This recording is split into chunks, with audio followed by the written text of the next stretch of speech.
You said, I will f her burnt corpse afterwards to make sure she is dead. Did I read that right? You certainly did, yes. Johnny Depp est passé d'homme qui bat les femmes à victime de violences conjugales, et ce, en un temps record. It seems like everyone's kinda on Johnny Depp's side. Cette transformation a été tellement rapide et brutale qu'on a eu l'impression d'assister à un véritable tour de magie. Absolument personne ne s'attendait à un tel retournement en plein procès, pas même l'équipe d'experts d'Amber Heard pourtant payer des millions pour anticiper toutes les situations. Ils se sont fait écraser par le rouleau compresseur Depp, au point que même les éléments qui l'incriminaient directement se sont retournés contre Amber.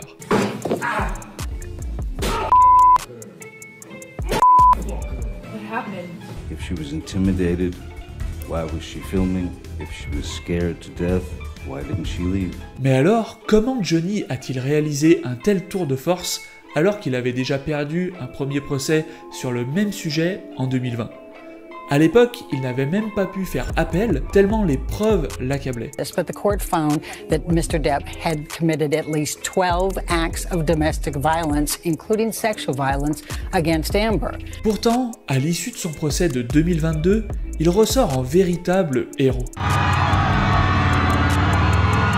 Serait-il possible que l'équipe d'experts de Johnny Depp ait pu utiliser des techniques extrêmement persuasives pour nous retourner le cerveau sans que l'on s'en aperçoive? Et serait-il possible que ces techniques soient apparentées à de la manipulation mentale? La réponse est oui, et c'est ce que nous allons démontrer dans cette vidéo. Avant de commencer, nous devons nous débarrasser d'une idée reçue. Le verdict du jury est le fruit de la vérité révélée grâce aux faits et aux preuves. Évidemment, dans un monde parfait, à 100% rationnel, seuls les faits et les preuves devraient nous convaincre. Mais, problème numéro 1, notre rationalité est entravée par ce qu'on appelle les biais cognitifs. Problème numéro 2, l'émotionnel est plus fort que le rationnel.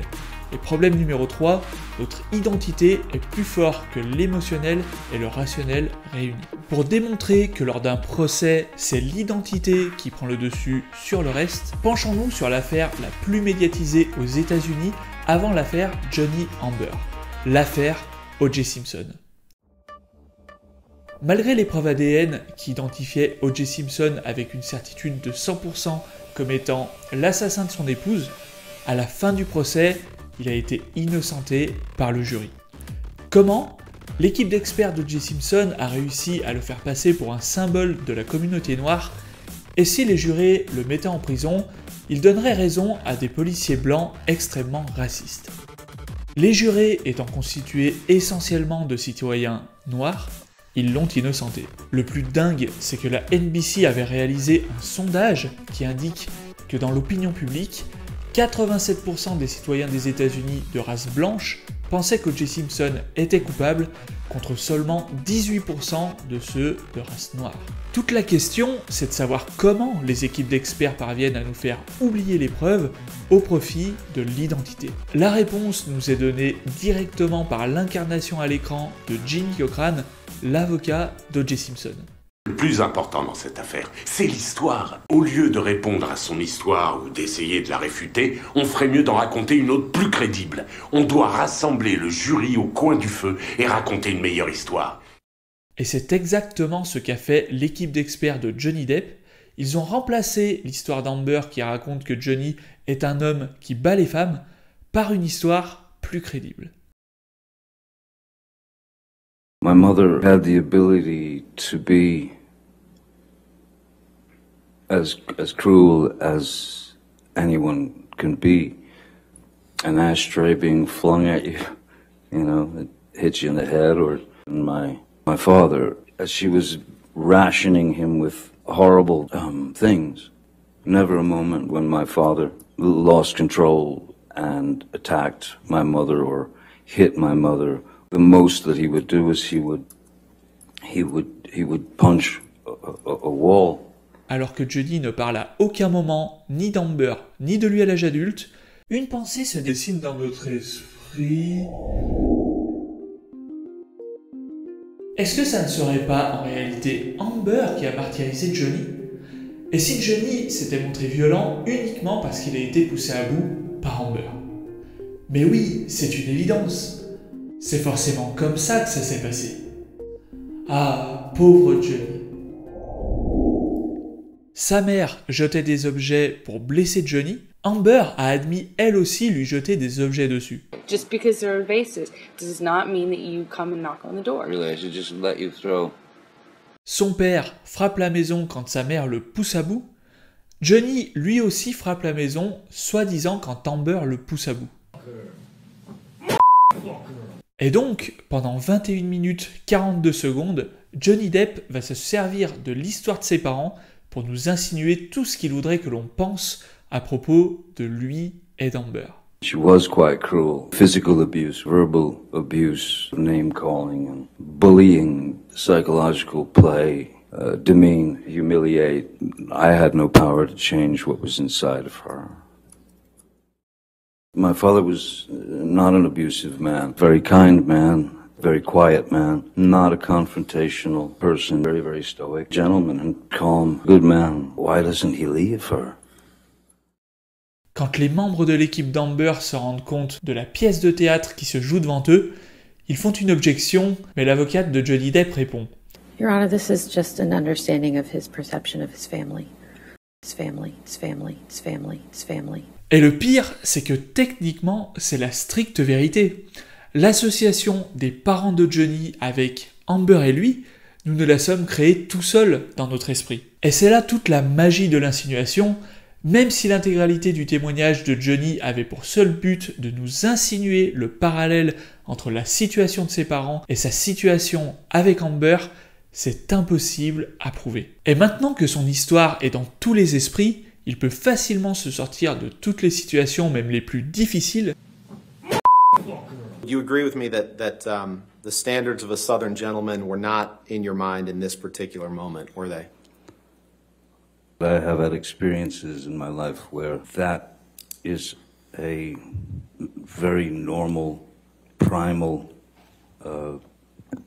thing to do. Alors même si l'histoire qui raconte que ce serait en réalité Johnny la victime nous a été insinuée, cela ne veut pas dire qu'elle soit fausse. Effectivement, la manipulation mentale et en particulier l'insinuation peut très bien œuvrer en faveur de la vérité ou autre action positive. Prenez par exemple un psychothérapeute qui essaye de faire sortir son patient d'une dépression. Il ne peut pas lui dire directement « Réveille-toi putain de merde, rien à foutre de ta dépression, arrête d'être une merde !» Non, il va devoir trouver des moyens détournés pour que les changements proviennent de l'intérieur de son patient. Dans notre cas, même si la morale et l'éthique de la manœuvre est discutable, Johnny Depp a bien fait d'utiliser l'histoire de ses parents parce qu'Amber voulait le détruire. Quand l'adversaire s'acharne contre vous et ne veut pas arranger les choses, tous les moyens sont bons pour stopper ses attaques. Malgré tout, Johnny Depp a une part de responsabilité vis-à-vis de l'acharnement d'Amber, et je vous explique pourquoi. Connaissez-vous Betty Broderick? C'est une femme qui a défoncé la porte de la maison de son ex-mari avec sa voiture. Elle l'a insulté, menacé, et un beau jour, elle l'a assassiné, lui et sa nouvelle épouse. Betty est aujourd'hui en prison, pourtant beaucoup la soutiennent encore aujourd'hui. Netflix lui a même dédié une saison dans la série Dirty John, série dont l'objectif est de sensibiliser aux violences psychologiques. Vous l'aurez compris, si Betty est soutenue, c'est parce que son ex-mari lui en a fait voir de toutes les couleurs jusqu'à la rendre folle. Et je pense que c'est un peu ce qui s'est passé entre Johnny et Amber. Pour moi, il est certain que Johnny Depp lui a infligé des violences psychologiques qui ont contribué à la rendre folle. Regardez bien l'extrait qui va suivre. I love you. You're my favorite person in the world. I get angry. I'm human. Just try not to fucking fight. I don't want to, because I don't want to fight. But it doesn't have to be one. You just said I get mad, I'm going to scream. No, I didn't say that's always the case. I said, yeah, I'm mad. It happens. It happens. Vous en déduirez peut-être qu'Amber est folle parce qu'elle le dit elle-même. Sauf que si vous repassez l'extrait, vous vous apercevrez que son affirmation d'être folle ne vient pas d'elle-même. À la base, elle avait juste dit qu'elle était énervée. Et c'est Johnny qui lui a fait croire qu'elle a dit qu'elle était folle. Cette scène est une illustration de ce qu'est le gaslighting. Vu de l'extérieur, ça peut paraître anodin, mais si vous connaissez déjà ce qu'est le gaslighting, vous savez à quel point cette agression peut nuire à la santé mentale de la victime. Après une telle agression, il est tout à fait normal de pouvoir se penser folle, et on peut voir que c'est à ce moment-là qu'Amber intègre le fait qu'elle puisse être folle, juste parce que Johnny lui a suggéré. Allez-y, repassez l'extrait, et vous vous apercevrez peut-être à quel point cette technique de manipulation est vicieuse. Je dis peut-être parce que je sais que quand on ne l'a pas vécu, c'est très difficile à comprendre. La preuve, une bonne partie des gens qui ont visionné la saison 2 de Dirty John se sont élevés contre Betty Broderick, alors que la série a été créée pour dénoncer la violence psychologique à son encontre. On peut s'en rendre compte en regardant le top commentaire de l'analyse de Sandrine Bartoli. Maxime est en désaccord et en opposition totale avec l'analyse. Il a même trouvé le père, donc le manipulateur, très gentil. Préviens-moi quand c'est prêt. Ce qui nous amène à la double conclusion suivante. Que vous ayez affaire à un juré, à l'opinion publique ou à n'importe quel autre être humain, sachez que les faits, les preuves ou même la vérité n'ont aucune importance à leurs yeux.